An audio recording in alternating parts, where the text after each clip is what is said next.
Palm Sunday over? I think in Florida,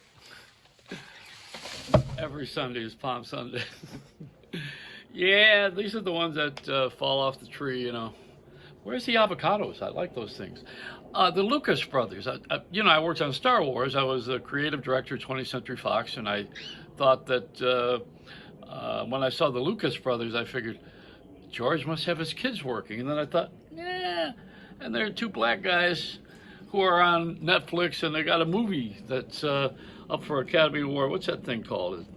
It's called Judas Priest or something. I don't know. Jesus, the Messiah, and the Black Messiah, or something like that. I don't know. Anyway, it's one of those movies that got a special Screenwriters Guild Award. Listen to this one.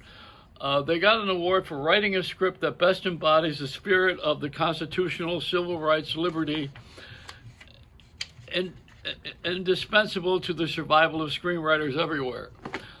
They're going to read that category at the Academy Awards. Why are we having an Academy Awards? And nobody's gone to the movies. What are they doing? I mean, why are we doing this? We have, and CBS, the black eye. I always, I'm on them.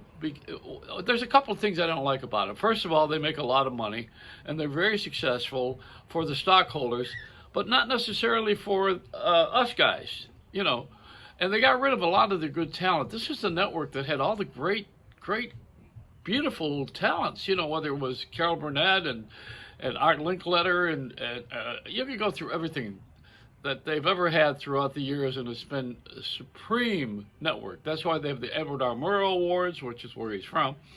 And we had, oh my God, there's so many people throughout the years, Walter Cronkite, and in these days, I mean, it's pitiful that they have decided that they're going to be a place that just talks about color. I mean, what is this all about? They had a problem where they were prejudiced in L.A., and so they're trying to make up for it, and the whole country's paying for that thing. I mean, this is like something. Does anybody ever want to talk about these things at these NAB? You would do better to go to the NRA to discuss radio and television.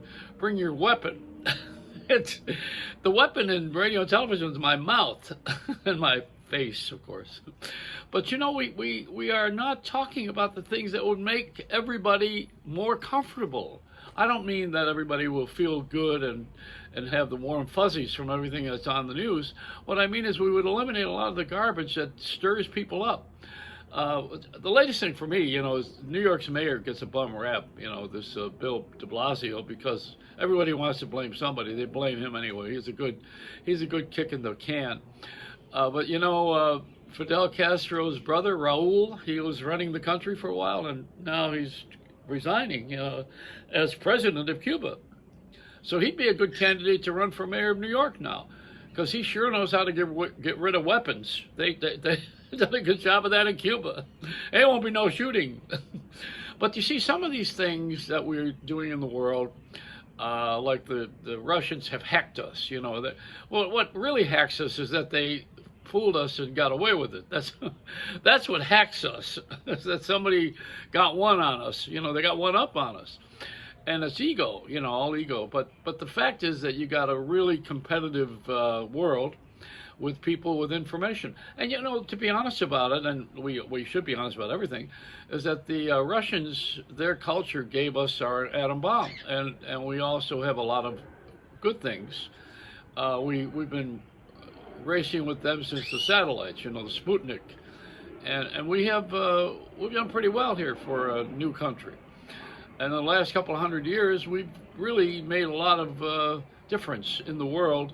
With electronics, we've done superbly. With each other, we failed miserably. We don't know how to get along, like Rodney King says. We don't have that gene for some reason. We have a hard time surrendering concepts to each other of how we can get out of the way so someone else can can do what they want to do. And the other part is low self-esteem. We don't feel good enough. The third part of it is we are socializing with people who really don't have a lot going for them, and we're allowing them to be the spokespersons in many instances, which makes us mediocre.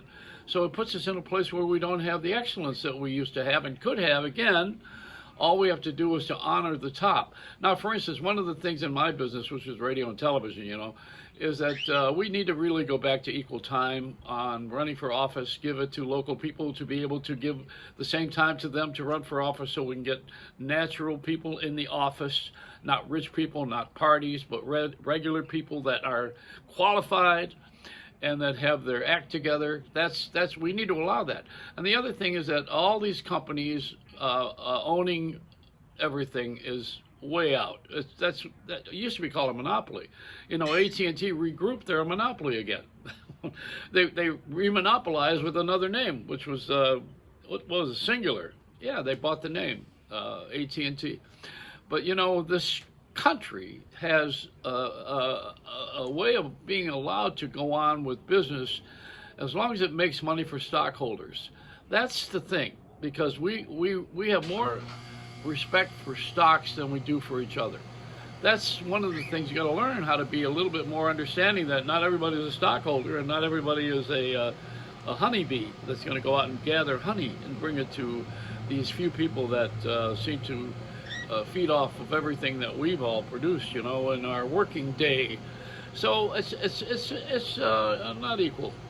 It's not equal. I think some of the places that people fail miserably is on forgiveness. We don't forgive each other. We don't say we're sorry. I'm sorry. I did wrong. I'm not going to do this again. I wish I hadn't done that. We got to get into that forgiveness thing. You can't stop forgiving. You got to do it every day to everybody all day long. I mean, I'd be doing one of these. What do they call it in Jewish religion? A debit. What do you want? A dubbin? When you bow all the time. We have to really not have this continuous situation of finding fault. And the other thing is, we don't need a trial on television. If we could get away from that. And the third thing is, we have an award show for everything. I mean, an award for my big toenail. They ought to have an award show for awards. The award given to the most awards show. It's ludicrous. The Ludicrous Award. All right, what is this again now? I got to read this again. For writing a script that best embodies the spirit of the Constitution and civil rights and liberty, indispensable to the survival of screenwriters everywhere. Boy, they stretch on this one. This is a new one on me. This will make me an intellectual. It's a definite Reynolds rap.